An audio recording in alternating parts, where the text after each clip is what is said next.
घटना को काफी साल बीत चुके हैं। मैं एक अस्पताल में वार्ड बॉय का काम किया करता था। उस दिन मैं हमेशा की तरह काम कर रहा था, लेकिन उस दिन मैंने जो गलती की थी वो ना मैंने उससे पहले कभी की थी और ना कभी उसके बाद। उस दिन शाम के वक्त एक लड़की को अस्पताल के इमरजेंसी वार्ड में लाया गया था। उसकी हालत बहुत ही खराब थी। उसे देखकर मुझे यही फील हुआ था कि ये नहीं बच पाएगी। उस लड़की के सर पर चोट लगी थी, शरीर पर अच्छे खासे कपड़े थे, हाथों में मेहंदी थी, गले में कुछ गहने थे और पैरों में पायल थी। वहां जो डॉक्टर थे उन्होंने उसे बचाने की बहुत कोशिश की, लेकिन अस्पताल में आने के कुछ पल बाद ही उसने दम तोड़ दिया। दम तोड़ते ही डॉक्टर साहब ने पुलिस को खबर कर दी और उन्हें उसके परिवार के लोगों को खबर करने के लिए कहा। वो जब दम तोड़ रही थी तब मैं उसके पैरों के पास खड़ा था और जब वो झटपटा रही थी तब मैंने ही उसके पैरों को पकड़ रखा था। उस वक्त मेरी नजर उसके पैरों की पायल पर पड़ी थी। उसे देख न जाने उस दिन मेरे मन में कैसे वो बुरा विचार आ गया, लेकिन मैंने उसके पैरों पर से नजर हटा ली और इलाज पर ध्यान दिया। मुझे देखते हुए ही उसने दम तोड़ दिया। मरने के बाद भी उसकी आंखें खुली थी और वो मुझे ही घूर रही थी। फिर उसका सब पेपर वर्क होने के बाद मुझे उस लाश को मुर्दाघर ले जाने के लिए कहा गया। मैं उसे कपड़े में लपेट रहा था और फिर से मेरा ध्यान उसके पैरों पर चला गया। उसकी पायल मेरे मन में भर गई थी। फिर मैंने उसे दूसरे वार्ड बॉय की मदद से स्ट्रेचर पर रखा और फिर उसे मुर्दाघर में, जो कि अस्पताल की दूसरी बिल्डिंग में था और वहां से दूर था, उस तरफ ले जाने लगा। जब मैं अंधेरे से जा रहा था तो बीच रास्ते में जाते जाते मैंने उसके पैरों की वो पायल चुरा ली और उसे चुराकर अपने रुमाल में बांध दिया। मुर्दाघर के गेट पर मैंने उसकी एंट्री की और वो लाश मैंने वहां के स्टाफ के हवाले कर दी। रात के खाने के बाद मैंने चुपचाप वो पायल अपनी जेब से निकालकर बैग में रख दी। फिर रात भर भागदौड़ में मैं उस बारे में भूल गया। जब सुबह हुई तो बाहर जाते वक्त मैंने बैग में हाथ डालकर देखा और फिर मैं इत्मीनान से घर चला गया। दूसरे दिन सुबह मैं घर गया था, लेकिन मुझे अपनी पत्नी को सच बताने में शर्म आ रही थी। इसलिए जब मैं घर पहुंचा तो मैं जानबूझकर घर के बाहर चला गया। उसे कहा कि मैं कहीं बाहर जा रहा हूं और दोपहर तक लौट आऊंगा। और जैसा कि मैंने उससे कहा था, मैं दोपहर तक यहां वहां घूमकर घर वापस आ गया और मैंने वही पायल अपनी पत्नी को उपहार के स्वरूप में दे दी और उससे झूठ बोला कि मैं इसे लेकर आया हूं। इन सब के बावजूद मेरे मन में कहीं न कहीं वो कसक थी कि मैंने उस पायल को चुराया है। उस दिन शाम को मैं हमेशा की तरह काम पर चला गया। मुझे इमरजेंसी वार्ड की जगह दूसरे जनरल वार्ड में ड्यूटी दी गई थी। मैं हमेशा की तरह अपना काम कर रहा था।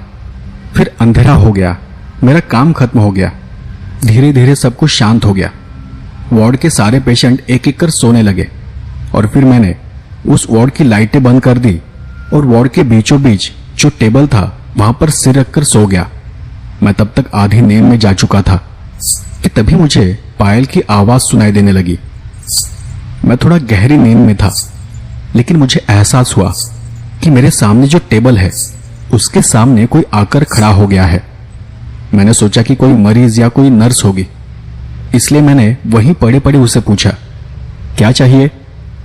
और फिर मुझे पायल की आवाज सुनाई दी।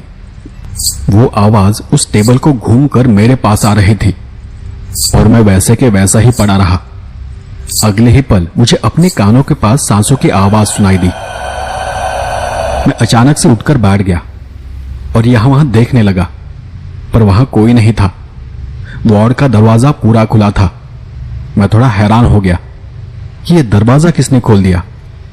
मैंने वार्ड के अंदर देखा तो सारे पेशेंट सो रहे थे। कुछ हलचल कर रहे थे, लेकिन वो ध्यान देने लायक नहीं था। मैं उठा और दरवाजा फिर से बंद कर दिया। मुझे ऐसा लगा जैसे मुझे कोई भ्रम हुआ है।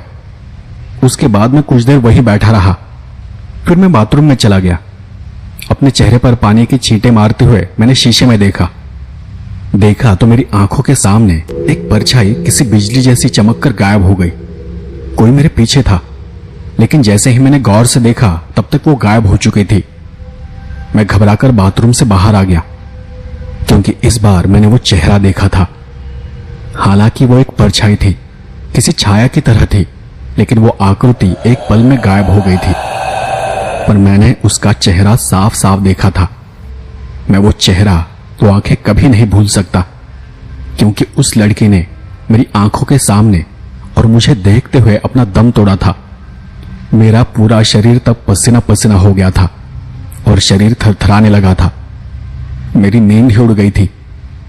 उस विचार के कारण, उस परछाई के कारण मुझे रात भर नींद नहीं आई। उस दिन सुबह मैं थोड़ा जल्दी ही घर चला गया। जैसे ही मेरी पत्नी ने दरवाजा खोला तो सबसे पहले मेरा ध्यान उसके पैरों पर चला गया। वो पायल उसके पैरों में थी, लेकिन मैंने उससे कुछ कहा नहीं। मैं उसे वो सब बताने से डर रहा था। फिर मैं घर के अंदर गया, नाश्ता वगैरह कर कुछ खाकर सोने चला गया। मुझे पूरी रात नींद नहीं आई थी, इसलिए सुबह मुझे बहुत नींद आ रही थी।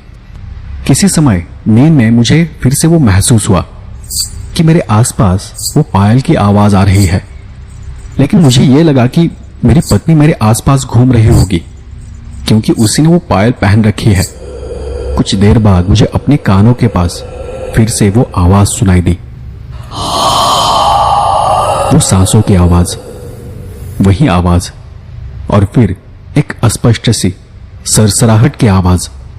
और उसी क्षण मुझे अपने चेहरे पर एक ठंडे हाथ का स्पर्श महसूस हुआ।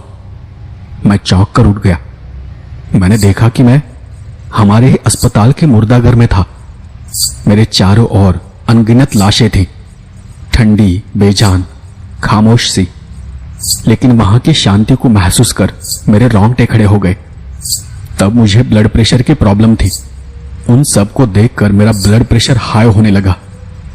मुझे चक्कर आने लगे, मेरा सिर घूमने लगा था, मेरी आंखों के सामने अंधेरा छाने लगा। और अचानक मैंने उसे अपने सामने देखा। वो वही थी, वही लड़की जिसके पैरों से मैंने पायल चुरा ली थी। वो अपना एक हाथ फैलाई खड़ी थी। वो अपने मुंह से कुछ बड़बड़ा रही थी और शायद वो मुझसे कुछ मांग रही थी। शायद वही पायल। मैं घबराहट में पीछे हटने लगा और पीछे हटते हटते मैं नीचे गिर पड़ा। मैं उससे बचने के लिए पीछे पीछे जा रहा था कि कुछ ही क्षण में उसका शरीर धुआं धुआं हो गया और मैं वो सब देखकर वहीं पर बेहोश होकर गिर पड़ा। जब मुझे होश आया तो मेरी पत्नी मुझे जगा रही थी। मैं अपने घर के बिस्तर के पास पड़ा हुआ था। उसने मुझे पानी पिलाया और मुझे शांत किया और बताया कि मैं नींद में बहुत डरा हुआ था। नींद में ही मेरे हाथ पैर बहुत कांप रहे थे, शरीर पसीने से भीग चुका था। और तब उसने मुझसे पूछा कि आपको क्या हो रहा है, चलो डॉक्टर के पास चलते हैं। लेकिन मैंने बिना कुछ बोले अपने हाथ से उसे बस शांत रहने का इशारा किया। मैं वही चुपचाप कुछ देर तक बैठा रहा और मैंने हिम्मत जुटाई। तब मैं उसके पैरों की तरफ ही देख रहा था। उसे नहीं पता था कि मैं उसके पैरों की तरफ क्यों देख रहा था। थोड़ी देर शांत रहने के बाद मैंने उसे पूरी सच्चाई बता दी कि मैंने उसके पैर में जो पायल है उसे नहीं खरीदा है, बल्कि मैंने उस पायल को एक मुर्दा लड़की के शरीर से चुराया है। और इसलिए कल रात से मुझे बहुत ही अजीब अजीब से एहसास हो रहे हैं। मैं कुछ बीमार सा महसूस कर रहा हूं। वो लड़की मुझे बार बार दिखाई दे रही है। बार बार मुझे उसका एहसास हो रहा है। ऐसा लग रहा है जैसे वो अपनी चीज मुझसे मांग रही हो। और ये सब सुनकर मेरी पत्नी ने उसी समय वो पायल निकालकर मेरे हाथ में थमा दी और मुझे कहा कि ये जिसकी है उसे वापस लौटा दो। मैं उसी शाम वापस अस्पताल चला गया। मुर्दाघर में जाकर उस लड़की के बारे में पूछताछ की तो पता चला कि उसके रिश्तेदार कल सुबह ही उसके शव को लेकर गए थे। फिर मैंने उसके घर का पता लिया और सीधे उसके घर चला गया। उस लड़की के घर जाकर मैंने उसके घर वालों को मेरे साथ हुए हादसे के बारे में बताया और उनसे और उस लड़की की आत्मा से माफी मांगी। तब मुझे पता चला कि जिस दिन उसका एक्सीडेंट हुआ था उसी दिन उसका जन्मदिन था और उसे वो पायल उसके पिताजी ने उपहार में दिया था और शायद इसलिए वो मेरे पीछे पड़ी थी।